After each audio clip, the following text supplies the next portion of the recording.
Doctor BR Ambedkar Konaseema జిల్లా అల్లవరం మండలంలో గల గోడి గురుకుల పాఠశాలను అభివృద్ధి చేయాలంటూ టీడీపీ మాజీ ఎమ్మెల్యే ఐదాబాతుల ఆనందరావు టీడీపీ నేతలు ఆందోళనకు దిగారు.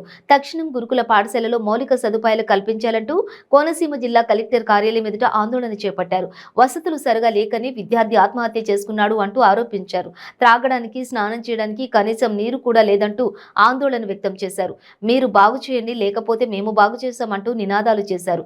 నాడు నేడు అంటే కొద్దిమంది ఉన్న స్కూల్స్ బాగు చేయడం కాదు అని ఎద్దేవా చేశారు. వందల మంది ఎస్సీ పేద విద్యార్థులు చదువుతున్న గురుకుల పాఠశాలను తక్షణమే అభివృద్ధి చేయాలంటూ టీడీపీ నేతలు ఆందోళనకు దిగారు.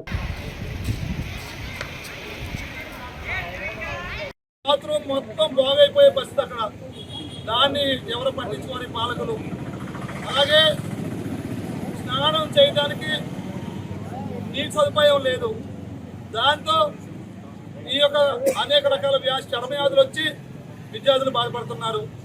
అలాగే ఆ గురుకుల పాఠశాలలో ఏదైతే మురికి నీరు ఉందో, మురికి నీరు అదే పాఠశాల ఆవరణలో కుండీలో పెట్టి దానివల్ల దోమలు పుచ్చిపోయి, శుభ్రం లేక దోమలు పుచ్చిపోయి, బాత్రూమ్ దోమలు పుచ్చిపోయి, అన్నింటిలో కూడా దోమలు పుచ్చిపోయి విద్యార్థులు జ్వరానికి, ప్రతి విద్యార్థి వారానికి ఒకసారి జ్వరానికి గురవుతున్నాడు.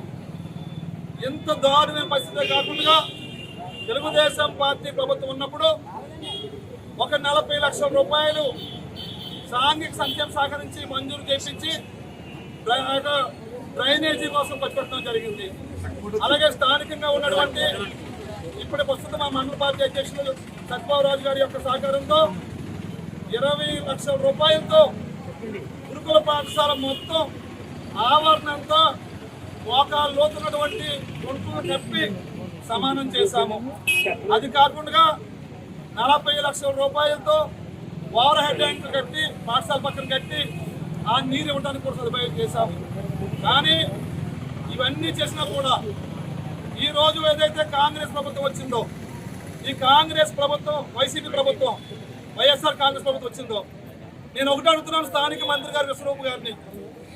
అయ్యా విశ్వరూప్ గారు, మీరు మంత్రిగా, అది కూడా సాంఘిక సంక్షేమ శాఖ మంత్రిగా మీరు 3 సంవత్సరాలు ఉన్నారు. 3 సంవత్సరాల మీ సాంఘిక సంక్షేమ శాఖ మంత్రిగా ఉండి తర్వాత మళ్ళీ మీ శాఖ మారింది. ఇప్పుడు మీరు వేరే మంత్రిగా ఉన్నారు. మీరు దళిత వర్గానికి చెందిన వారు, ఎస్సీ రిజర్వేషన్ సీట్లో మీరు ఎమ్మెల్యే అయిన వారు. మీరు ఆ పాఠశాలను పట్టించకపోతే, ఆ పాఠశాల సదుపాయాలు కల్పించే చర్యలు మీరు తీసుకోకపోతే, మీరు మీ పార్టీకి ఓట్లు వేసినటువంటి దళిత వర్గాల్ని మీరు నిర్లక్ష్యం చేసినట్టు కాదా?